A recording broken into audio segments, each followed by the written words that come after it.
Hello, Newman. Hello. Hello, Newman. Hi. Hello, Chely Wright. Hi, Richard Marx. How are you? I think we're good. I think we're doing okay over here. It's, as you know, a steep learning curve being quarantined for any and all of us, but we're doing okay. Good. We were just talking about the fact that I think maybe the single most consistent conversation that we've been having, especially the last 3 days, Yeah. has nothing to do with us. Right. And it actually has nothing to do with most of the people that I know. It has to do with all the people that we're aware of or seeing or hearing about who are Yeah. alone, Yeah. who are now out of work, who are sick. That's us, by the way. You and I. We're totally out of work. What do you think of fucking doing this? Anyway, go on. Yes. That's what's really kind of weighing on us is that, you know, a really, really close friend of Daisy's is pregnant with her second child. She's due in April. She was told today that her husband can't be present for the ultrasound. In August. In August. She's due in August. In Wow. August, they're already saying you're probably going to have a home birth. Wow. She's freaking out. That's Now, pretty. and the other thing is, I was talking to Jesse, my son, last night, and I said something like I had this thought, and as I said it to him, it was the first time I thought about it, and he just looked at me and was like, which was, let's not forget that people are still going into the hospital with heart attacks and need chemo, and and people are still like getting murdered and robbed, and life is going on. All the really shitty parts of life are just full on. Plus this. It's like a buffet. It's like a Vegas buffet of all the shitty stuff that was happening before and then more and then extra seconds. Yeah, it's a turd buffet.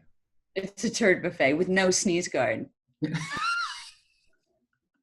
So in New York City where we live, we have to sit in the car a couple times a week, right? So we don't get a ticket. It's a whole ridiculous endeavor that we have to go through as car owners in New York. Anyway, so I went to sit in the car this week on Monday, and I saw one person come out of our building. Our car was right outside of the building. And when I got to the car, someone had broken into our car. Holy shit. Never in my life ever, I've never had a car broken into ever, anywhere. And I noticed the glove box. Thank you. Rite of passage, I suppose. Mm-hmm. Everything out of the glove box and the console was in the seat, and the glove box light was on, and the safety in me was like, oh God, the battery's going to be run down. Anyway, I noticed that there were a couple of bottles of hand sanitizer. It said my connection is unstable. Yeah. Did they mean me? Did Zoom mean me? Could be. We're still good, right? We're good. Yeah. So anyway, so they took the money out of the car. There was just some loose change. And then they left 2 bottles of hand sanitizer in the car.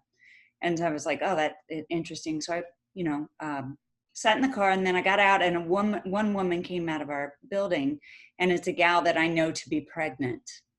And I was thinking to myself, why is she leaving the building? Like, that seems like not a good idea. And then I noticed, as I saw her and talked to her, that she had a baby. I said, you're about to have a baby. And she pointed to the stroller in front of her.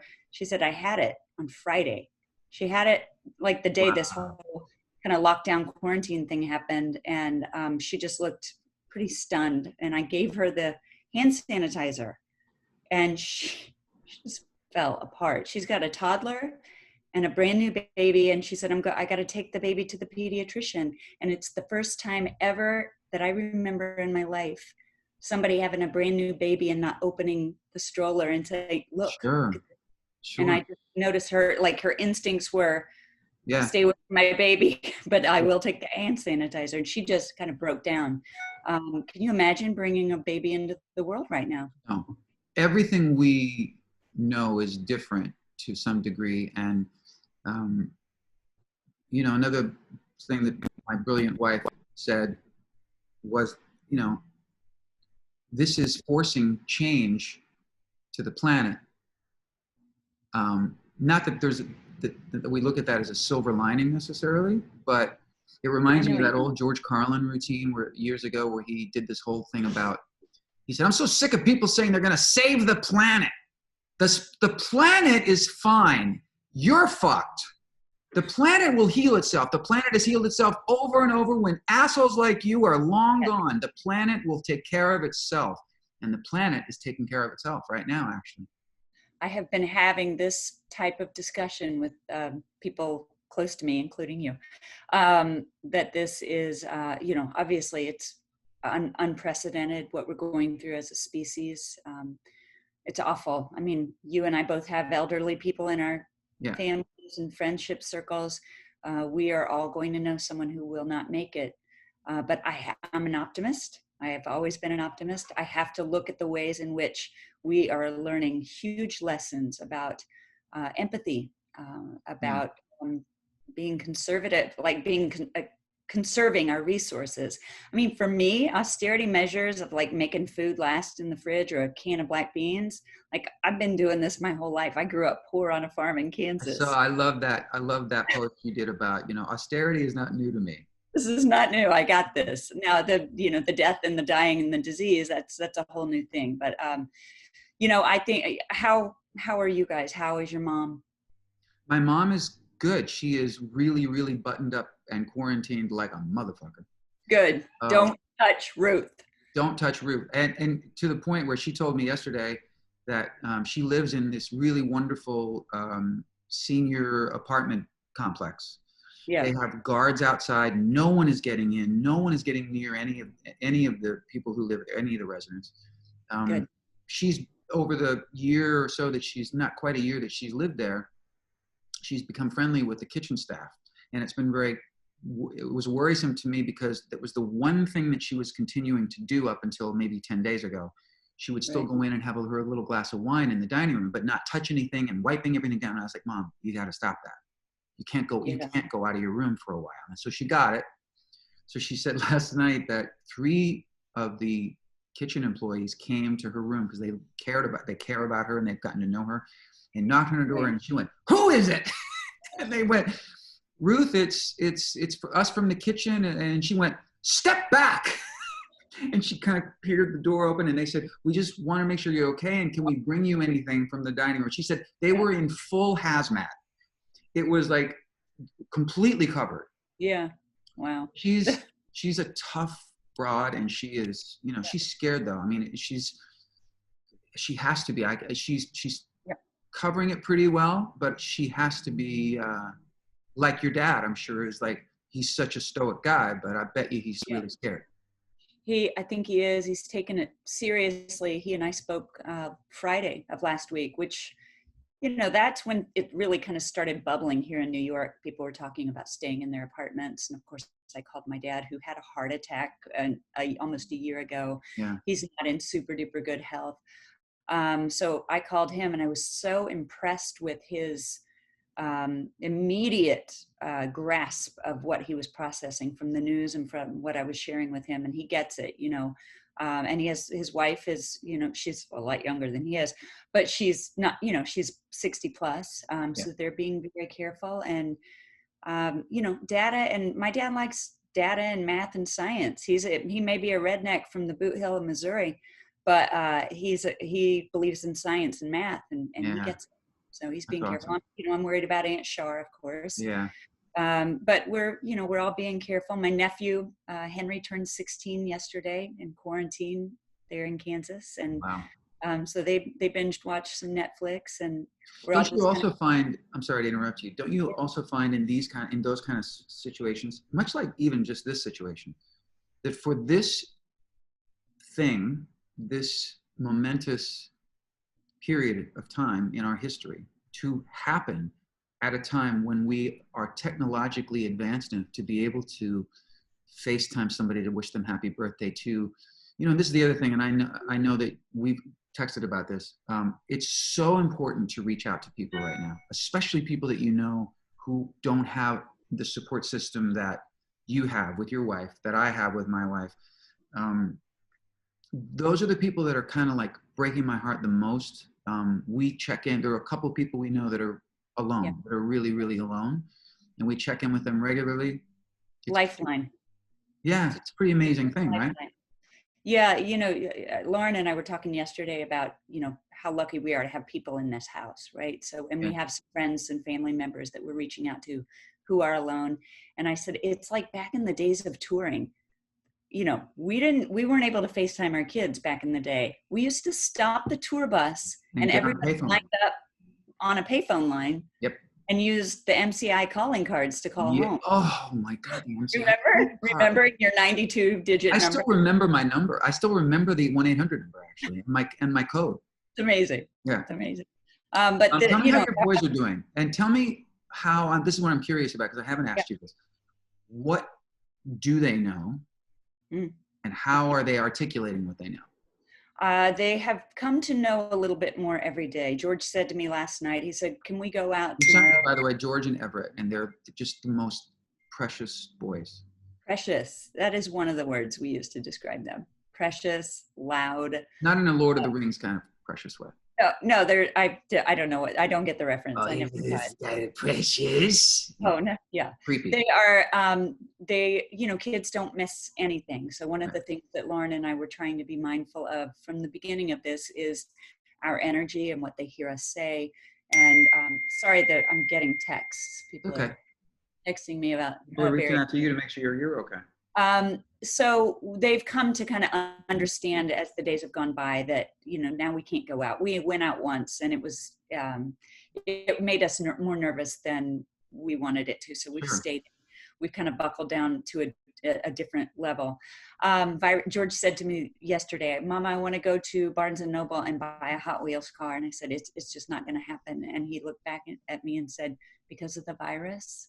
And I said, yeah, because of the virus. And it just kind of broke me a little bit. Of course.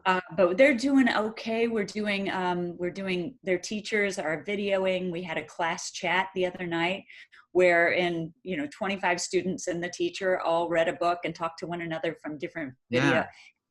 It was beautiful chaos. Like 25 little kids were saying, hi, Evie, hi, Georgie. And it was awesome. It was musical even. It's so, I talked earlier today with, Tommy Sadowski? I don't. Okay, Tommy Sadowski, he's a great actor, but he's just this incredible humanitarian, and you totally would know him if you saw him. And he was on that show, Newsroom. This is really where I became aware of him. And, I love that show. And he's married to Amanda Seyfried, and they have a baby girl, not a baby girl, but just starting preschool. And so she's already doing online, like FaceTime school. So cute. Yeah. Amazing. And we're doing their lessons. We have their books, and I'm making up I'm making up games and lessons about words. And so yesterday we did 5, 4, 3, 2, 1, which I stole from Elizabeth Gilbert. I don't know if you follow her on social media. I'll bet Daisy does. Elizabeth Gilbert, she's the Eat, Pray, Love gal. Oh, yeah. She did an exercise for her followers called 5, 4, 3, 2, 1. And she said, to get myself in the moment and centered, she said, I first think of 5 things I can see, and I name those. I think of 4 things I can feel, 3 things I can hear. So I did the exercise with the boys and just in their little notebooks wrote down 5, 4, 3, 2, 1, commensurate with what her exercise was. And we did it, and they loved it. And so we're just kind of making up games and word things, and then we have their lesson plans from school. Yeah. Now, in terms of you and your occupying your time, what I'm really curious to know is this period of time inspiring for you creatively, or because it is not either or necessarily, or are you really focused more on just being? And like there's this great thing I've seen posted all over social media, which is like, you don't have to write that novel right now. Right. You don't have to write that song right now.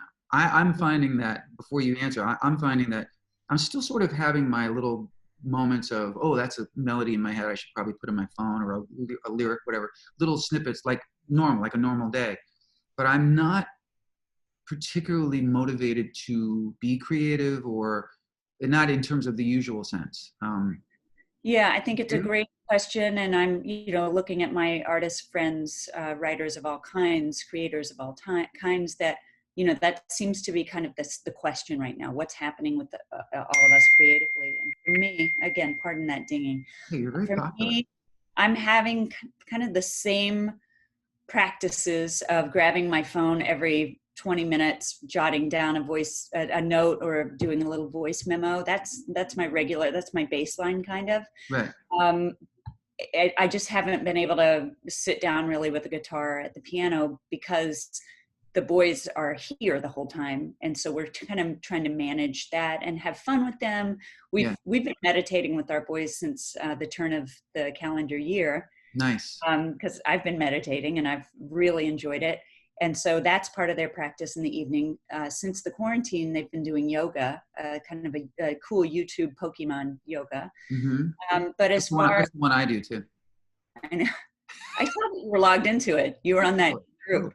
Totally. Um, I will say that the past couple of weeks since the tornado in Nashville Yeah.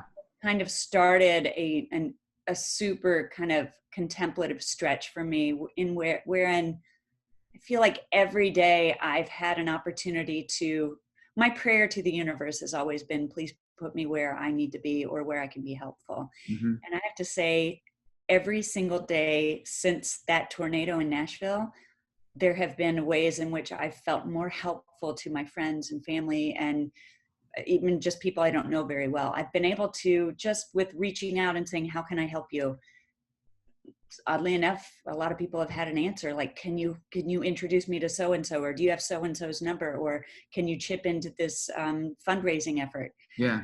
I've been so lucky to be able to be in the right place at the right time and ready to help. And that has, that in and of itself is part of the writing process. I think you would agree. Look at me touching my face. I'm home. Just But touching. we are too. But somebody Uh, busted me about it today, and I said yesterday it was 2 weeks that we have not been around anybody, so we're totally fine. yeah, I'm going like this because it's like I can't. it can. I haven't You touched can. I haven't No, touched no anybody fixation. but my wife in 2 weeks. So Right. I just feel like the writing process for me, I'm doing all the things I usually do, but I think when I have a moment, when I have, maybe, I don't know when the boys will ever go back to school. But I think I'm just shifting into a lower gear of creativity, and it's there. I'm jotting it down. And when I have a moment to kind of put words and music to it, I think it'll be there. yeah, I'm sure it will. Yeah. Are you doing no? Because I haven't seen you post any like singing. Maybe you did one, right? Did you do a I song? didn't. I haven't done that. I I've would been just, really encourage you to do it because there's something. I started doing it pretty much from the get go because as I think I told you, I I had to reschedule a whole tour in Europe, which is now yeah, yeah, we're announcing the new dates today, which is awesome. The promoters have been so great at rescheduling for the end of the year and the beginning of next year. But I was so fired up to play and perform, and it's like, what do I do with that now? And it's like yeah, I have this. So I found that it's very selfish. I mean, I know that people, there are people that are enjoying it, which is awesome, but it's really kind me, of selfish. I watched one of yours the other You night. did? Good. Yeah. Well, I want to watch one of yours. So that's what I'm saying. It's like, and you are so, you're one of those artists that's so adept at being like small and intimate and being entertaining and funny. And like, I think I would encourage you to do that because you're the kind of artist that will thrive in that atmosphere, and people that love what you do are going to absolutely love it too. And it's kind of therapeutic in a way. It's like Yeah. it feels good just to play and sing, Yeah, it does. I'm actually, you didn't mean to tee this up for me, but I actually am doing a stage it show. It's a part of a group of people that's, it's called Shut In and Sing. I didn't start it. I didn't name Sing, it, but shut in and I, sing. my performance is on March 29th, I believe at 8 p.m. I will post the information about it. So in like 8 days, I'm doing one. Awesome. I'm part of that. So I'll post. I just didn't want to overdose people on posting about it. So, but I I'm don't going to care do about it. that. I don't care. That's their problem as far as I'm concerned. It's true. I'm just gonna keep like She's bombarding it's them. all about me. I was thinking though, let me want to know what you think about this. I was thinking, like, what can I do for my stage at performance that will bring some eyeballs to it? I mean, obviously, I can sing my songs, but I was thinking Topless, about. you get more. You definitely get more viewers. I am, I'm almost 50. I don't know if that is a I mean, good or not. I mean, let's find out. What do you think? Should she do it topless? Doesn't need to. Doesn't need to, Daisy So, says. Daisy, but I'd watch. I mean, I could do it braless. I haven't put on a bra in days. Actually, I have one on now. I put a bra on for you. Anyway, so I'm wondering if maybe, I should like read a chapter out of my book or something. Like I could take my chance to just do, and I'm also going to cut the boy's hair soon. So I wonder if maybe that should be my stage at performance. Cutting the boy's hair? I could use a haircut. Yeah, you could. If only, hey, don't even. If only we could virtually do that. Yeah, some things cannot be done online or shouldn't be. No. I made it, my friend Matt Nathanson, who has like the craziest, most awesome hair. He's got really, really good top. I said, I'm already at a point where it's so out of control that Matt Nathanson texted me and was like, dude, cut your hair. Daisy can get a Flowbee. Yeah. Do all the Marx boys. Let me think on if I have any suggestions for making your. Oh, look at this! This is weird. My guitar. Oh, look. Hi, gorgeous. Hi, you're gorgeous. I love you. A virtual hug. I'm taking it. Taking all the hugs. I love you, girl. Love you back. Mwah. Let me think about if I come up with an idea for your stage it that would just be sort of that extra Chely Wright magic that maybe you haven't thought of. I'll think on it. Yeah, I love your input. You always have good ideas. I would personally. How many songs are you gonna do? I think 30 minutes.